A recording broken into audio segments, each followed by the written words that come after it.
If you've ever opened up Dubsado, set up a workflow and then find yourself constantly fixing things going wrong, encountering workflow errors or finding yourself resending things manually because it's missing from the email, I can promise you it's an easy fix. I work with social media managers, coaches and online service providers every week, and I always see these same mistakes. In this video, I'm walking you through 12 of the most common mistakes and showing you how to tweak your setup so your workflows actually work. Because you want your systems to save you time, not cause you more problems. Let me know in the comments if you've ever made any of these mistakes within Dubsado. Let's take a look. So something I see quite often is people trying to send a schedule and a form in the same email. So you can add the smart fields, that is fine, but it will not work. You can only send either a scheduler or a form.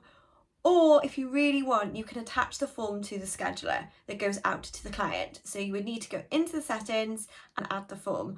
But personally, I would send out your scheduler and have the form go out after they have booked their call. Otherwise, it can be a little bit overwhelming for the client, unless this is a lead capture. If you're wanting a lead capture form attached to a scheduler for a workshop or a discovery call, then I would add the form to the scheduler. Something I also see is clients adding their follow-up emails to the proposal and in the workflow.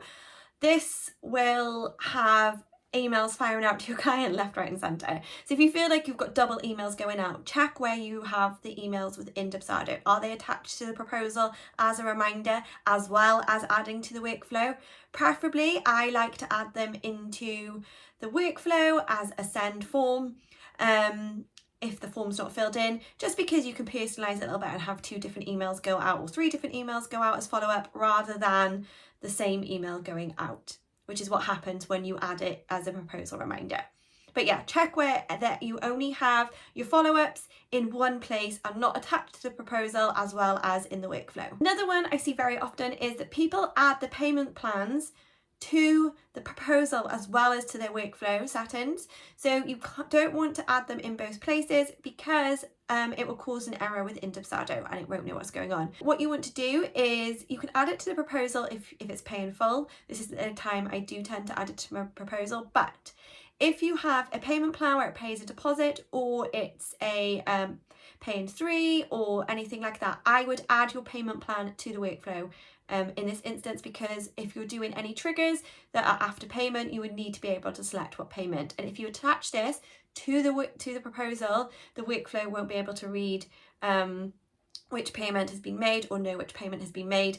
It will just you'll only have the option of the pay in full. Using the same triggers over and over, I find a lot of people tend to use a lot of after all actions are complete, which doesn't work if you want to make sure something triggers after something. So for example, people don't utilize the hold actions using pause workflow in the wrong place. So pause workflow completely pauses your workflow, which is great in some instances, but you have to manually go in and unpause it and you have no notification that the workflow is paused. So if you're wanting to pause the workflow for until a payment is made or until the contract is signed, you'll actually need to use the hold actions trigger. So you'll need to use the hold actions trigger, hold actions until payment has been made or invoice is paid in full or until contract is signed. This will make sure everything fires when you want it to. It doesn't just completely pause your workflow and then you've got a pause workflow and nothing happening and you don't realise. Not testing workflows before they go live. Always test your workflows. I can't stress this enough. It is super important.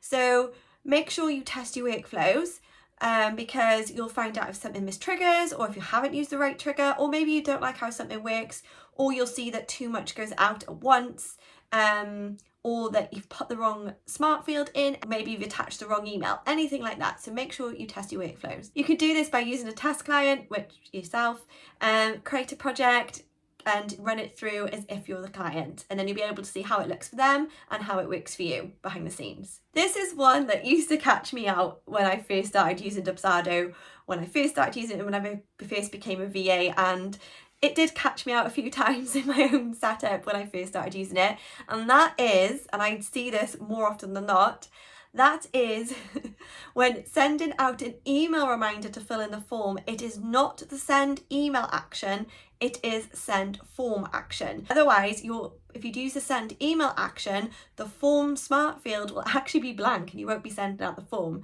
So you need to have as your reminders for when people haven't filled in your proposal, if they haven't filled in an intake form, you need to have the action send form when form is not completed, not send email. Okay, so this is something I've seen multiple times as well, is when someone is using their Dubsado, they'll send out their proposal and then they'll go through and check it and they're like, oh my God, the invoice is blank, and they'll go in and add the package to the invoice. Do not do this. I've seen people do this, and then it ends up that the client has double the packages on the proposal once they've accepted the proposal. So when you first send out a proposal, and if it has an invoice attached, that invoice will be blank. It will be blank until the client accepts the proposal. So until they click that submit and next button on the proposal, it will be blank on the invoice. So don't panic. And don't add stuff to don't add any packages to the invoice.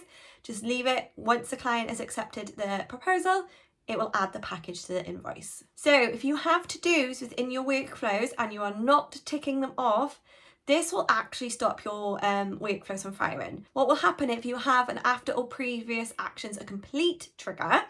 What will happen here is that trigger will not fire. So it will, essentially it will pause your workflow. So always make sure that you tick off the to-dos within the workflows. Payment reminders need to be added to the payment plan and not within your workflow. Add your payment reminders. They'll need to be added into your payment plan. Those email reminders need to go in there, not within your workflow.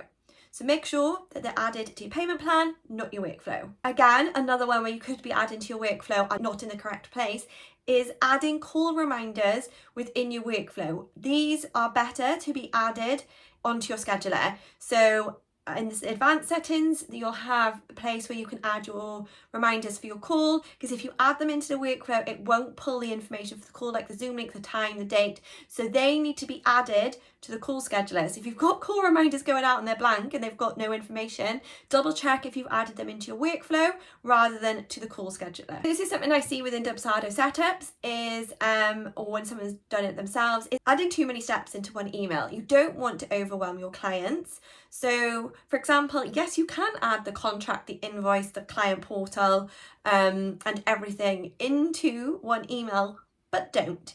Drip feed the information to your clients. Like, these people are busy. They don't want a whole list of things to do in one step. So don't put 5 steps in one email. You can, for example, if you're onboarding a client, you could have them book their intake call or their onboarding call, and then after they've booked this call, you can then have a intake form or their onboarding form sent out in a different email after. Giving them 2 to 3 steps in one email is more than suffice. Linking to what I just spoke about putting too many steps in the email, don't miss out your next steps. With every email you send out, on every form you send or anything like that, always include what the client needs to do next. When you speak to them on the call, tell them what is coming next so they know what to expect and when. So for example, on the discovery call, tell them, oh, I'm going to pop over the proposal now. This includes a contract and invoice. Once that is paid, you'll be sent a scheduler to book your call, and there'll also be an intake form after that call is booked. When you have a welcome email go out once they've booked, include in here a welcome guide that includes all the steps within working with you, if that's a one-off project or if it's an ongoing retainer. Just include what happens and when, so that the client isn't confused and overwhelmed. Let them know what you want from them. Include checklists about what they need to give you, like if they need to send over any branding images or anything like that. Make sure to include that and tell them where to put it, if that's Google Drive or if you use a different service. Just always let them know what they need to do. Don't give them access to everything right away. It can be a bit overwhelming if you're saying, oh, you need to upload this to Google Drive, and oh, here's your ClickUp dashboard, here's your Notion dashboard, here's everything. Like, give everything to them step by step. It's in bite-sized chunks so they're not completely overwhelmed. Dubsado is powerful, but only if you set it up right. If you're finding it a bit of a time suck, it might be that you're having issues with your workflows, or some people don't even set them up. So make sure you have some workflows set up and they are set up correctly. If you've made one or all of these mistakes, do not worry, you're definitely not the only one, and I've seen it many times, and I even made some of them myself when I first started using Dubsado. But now you know how to fix it and why that email sending without the information you want it to send. Now you've got the fixes, you can clean it up and create a more smoother, more professional experience for your clients. If you want to set up your inquiry process but don't know where to start, make sure to grab my free Dubsado Discovery Call Workflow template. I'll link it in the description below. Or if you're ready to hand it all over and let me build your Dubsado system for you, check out my full setup service linked below as well. Don't forget to like this video, subscribe for some more Dubsado tips, and let me know in the comments if you've made any of these Dubsado mistakes.